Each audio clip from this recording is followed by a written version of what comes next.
report? Yes, great job, Mr. Chair, getting us back on track. So here is my Great job derailing us. TA report for March 24th, Yourself. 2026. I did hold a coffee hour today and had a large attendance. We had a lot of conversations about surprisingly tax impacts and some issues about management of property, as was discussed at Benfield for Village Court, just some advocacy for making sure that Village Court remains open and accommodating to people with disabilities or of advanced age. So we're going to work through those processes, and it's always great to have conversations like that so we can understand what residents are going through and relay that to you, the decision makers here. Also, we will be starting, as we went through tonight, many warrant articles that are coming before town meeting, lots of interesting stuff. Stay till the end. It's going to be some great CPC articles, and we're going to have some podcasts about that and some information coming out. So please, if you're not getting information about town meeting in a way that you want, we will create that content for you and get it to you. And we ask that you let us know how you need it, and we'll make sure that you get it. In terms of an HR report, I'll get to the resignations of Kathleen and Jeremy at the end when I recognize their service to the community. In terms of report, I want to let you know that Aubrey led an effort to reclassify our DPW positions to better reflect current operations. So this is future hires, not current hires. But I've approved these reclassifications pending your approval and assent tonight, and eventually town meeting. So the entry-level role is now classified as a laborer. This is employees employees with a CDL are classified as a driver laborer. Those with both a CDL and a hoisting license are classified as heavy equipment operator. So laborers are important. They help us get things done. CDL is for driving bigger trucks, and hoisting is so you can load your own truck. All very important. If you have one person respond and they can load their own truck and get going and start sanding, that's extremely valuable. So that's why we have the 3 different classifications. There's also people who get their hoisting license before CDL licensing because of the difficulties of that. So in order to acknowledge that, we have a plan for a step increase when someone passes a competency test with hoisting so that they can get that before they confirm their CDL license. Also, just so you know, Jim has worked with Chelmsford to start coordinating CDL programs. It's been successful. So I've been successful at hiring people at the laborer level, bringing them in and qualifying them. Sometimes that leads to them moving on, but it does allow us to continue to stock our DPW department. So this reclassification effort was great by Aubrey, really thought through, comped, and all the like, and we think we have a very good process moving forward for hiring at the DPW, something that is difficult. Okay, wanted to inform you of that and make sure there was no issues with that reclassification. If they are, please let me know. Our house doctor contracts are out, and I will be appointing a design selection committee. It's been 3 years since we appointed our house doctor firms for architecture, building envelope, and MEP-FP, which is mechanical. I'm blanking. Anyways, it's the stuff that, like plumbing, there's one, mechanical, electrical, plumbing, and fire protection, engineering services. So we need new contracts. This allows us, when the MFC has an issue, to reach out directly to a pre-procured firm that we trust in order to provide studies and assistance and procurement and things of the like. So that it's important. I may be tapping one of you to help with that. If any of you are interested in serving on a design selection committee, I will reach out. We started our ADA self-assessment. That's Americans with Disability Act self-assessment. Gretchen's leading this grant-funded effort to review all of our processes, our buildings. They've been walking around taking measurements. None of this is necessarily mandatory. It's supposed to inform us on what our deficiencies are and how we can correct them over time. They're not a regulatory board. They don't come in and say you have to do this. It's to build a plan moving forward that we can slowly incorporate into our capital planning. And also processes is really important and is often forgotten. The most common way people access their government is through the website now, and that needs to be ADA compliant as well. And we've worked a lot with our boards and committees to make our website more compliant, especially the materials they're adding to it. So this is a big effort. We'll have a big presentation for you at the end so you can understand where we're at. And I will tell you, we're pretty good for a small town. Thank you. All right, this one might require some more discussion. As we head into construction season, I wanted to bring back up Audubon Lane. So this is a discussion we had last fall. A resident came in and demonstrated their need for support from the town as water was draining onto their land, potentially from our road or from climate change and other changes. So the design cost for this, I just want to make sure you understand, range somewhere between 20 and 38,000. I can negotiate it down to the lower level by not having conceptual designing done and just getting right to construction document development. The original cost estimate was 35,000. So this could range in cost between $55,000 and $73,000 for the fix. So we can include that in the bid package, and we plan to, since you directed us to do that. I just wanted to make sure that there was no additional discussion necessary or conversation about that, as you believed the original cost to be $35,000. Yeah, I would like to challenge that. I mean, it's one individual homeowner. I was talking to Ryan earlier this week. Is there any provision for, a homeowner to split the costs with the town? This is purely for their benefit. It may or may not be partially our fault, but, it's escalating to a point where I think it's not defensible that we're spending that much on one property. And it's a private road, right? Yeah. Yes. Yeah. It leads down to a private road. It is the The work homeowner's would be property. done, though, on town-owned land. town-owned land.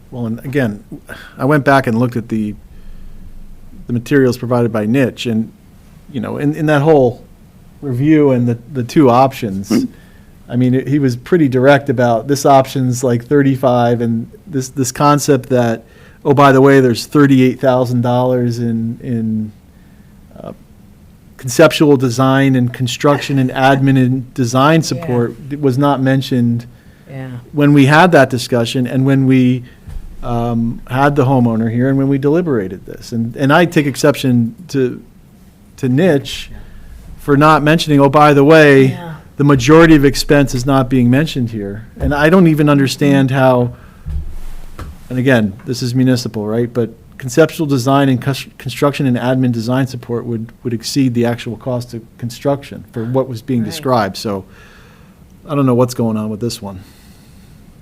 So I'm fairly certain that we could get the cost to 50 to 55,000. So I don't think we need conceptual design, and I have discussed that. I just want to make Yep. sure that you knew that that was the estimate. So we're talking about 50,000. If we added it to the road maintenance plan for the year, I do think it would decrease costs because of paving and the other things, but not to a level that would, it's not going to be less than 50.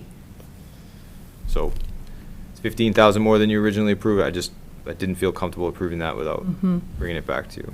What's the process? Is it like an add alternate or how does this go, and can you put it into the bid and then get the actual cost information? Yes, but we would be committing to that design cost to do that. But you don't said you can get the understand. design cost reduced. You said 55, the whole thing is 55. So we would have to pay for the design, and then the bid alternate would be the actual repair. And So you're saying that 35 would I decrease? don't understand what the design is. So your design costs are fixed there, 18 and 20? Curved. Right, what, Who would be doing that work? Niche? The design? Yeah. Yes. I thought what they described was a fairly simple fix, so I don't know. Is there a number you're comfortable at? The number we Yeah, discussed, 35. Okay. I think when you get into increasing that 50% or 50, or more than that, it's different than what we deliberated and discussed materially. Then I'll need to have a discussion with them and bring them back. In general, though, do we have a policy of prioritizing projects that benefit more people to fewer people? I mean, that seems like this ought to get in line behind all of the other projects that benefit more people. I think, Christine, we have a plan in place, and these are the people who can petition, and we, hear them individually and say, this is a problem, we see how you're personally affected, and, that's Okay. like some leeway in our overall plan. Unless I describe that, is that Yeah. how we've kind of approach this. And I don't know in the other example, like when you talk about parity roads, in this case, you know, the homeowner they have water coming into their yard, causing what they would say would be structural problems. So I don't know how that weighs into the parity roads, that it's few number, I don't know what the impact is from a property standpoint of those, so I don't know how that's factored in. Yeah. So I think at this point, because it's sort of becoming an agenda item, that I should talk to Nitch, get a final number, and you should invite the resident back if you're gonna deliberate. Okay. Otherwise, they'll Right. listen to my podcast and. But to your point, we had others, I've forgotten which streets, but we had another one that was water runoff into their yard, and we're working on that one too, aren't we? I'm missing, you don't remember that one? well, the Partridge, I original, think. yeah, that original, is it the one that we had done the first paving, but we hadn't done the final? Oh, yeah, We we hadn't did done fix the that, final. yeah. Yeah, So we fixed that? Yeah, Pheasant Hill. Pheasant Hill. Pheasant Hill, yeah. It was Bird, I remember that. With a P. See, we had it designed so that the drainage would be improved, and then we Right. paved it. yeah. Right. And that was a $55,000 design for that? It was in the 25,000 range. Yeah. I mean, I think we need to revisit it at the minimum. All right. Tonight, we had significant discussion about, I'll bring that information back. I don't want to just Yep. pretend like I'm passing on Yep. that.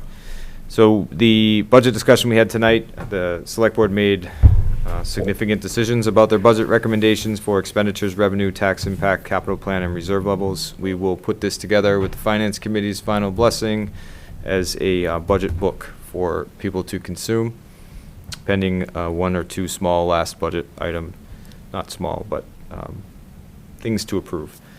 Old Home Day has been scheduled. The committee scheduled this year's event for June 20th to 21st. The committee officially requests the use of the town center, Spalding Field, the school grounds, the fire station, town hall, and the roadways connecting these spaces. They have additionally requested permission to hang a banner over School Street in the weeks leading up to the event.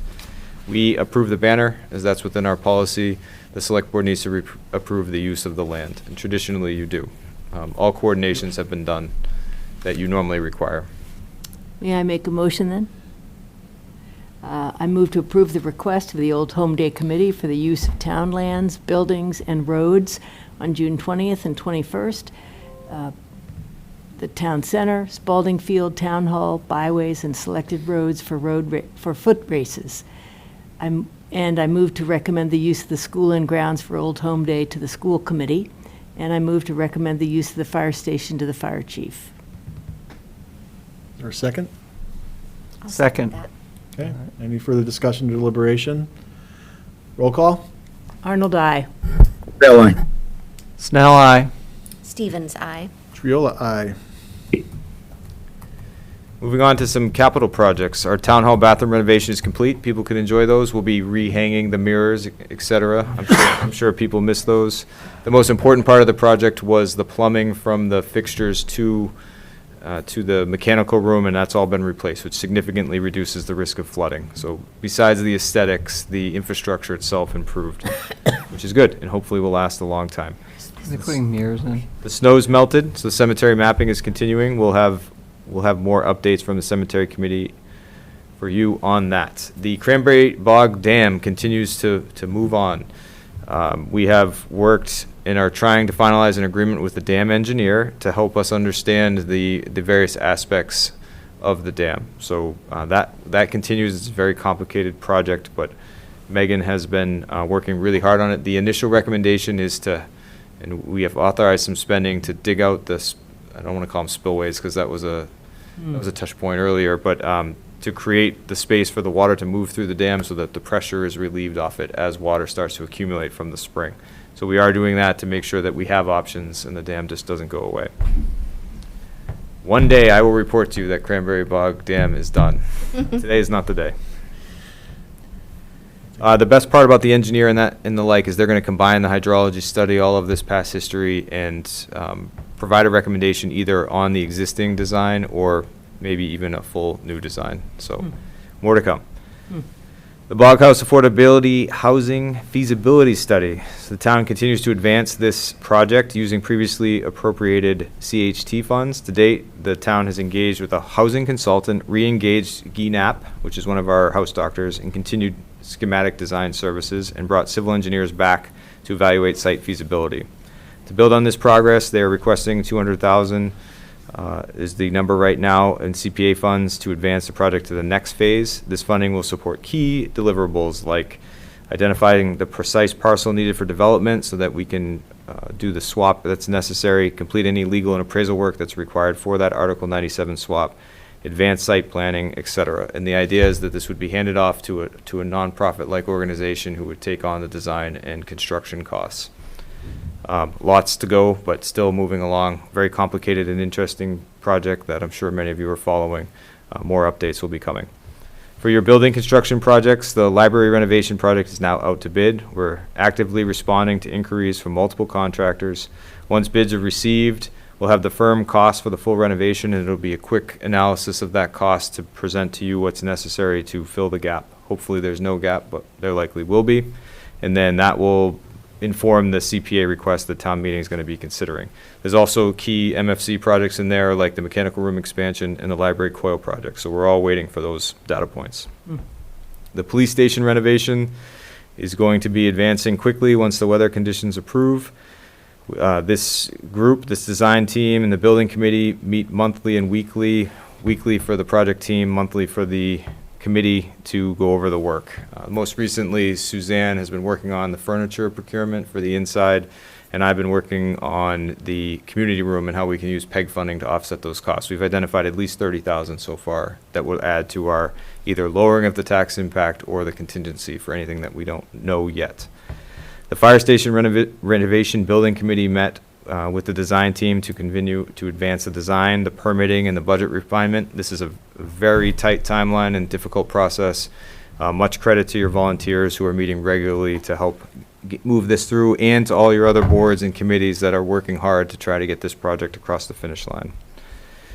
You will have some key updates in April that will matter for whether or not we're able to get this in front of town meeting and hopefully approved.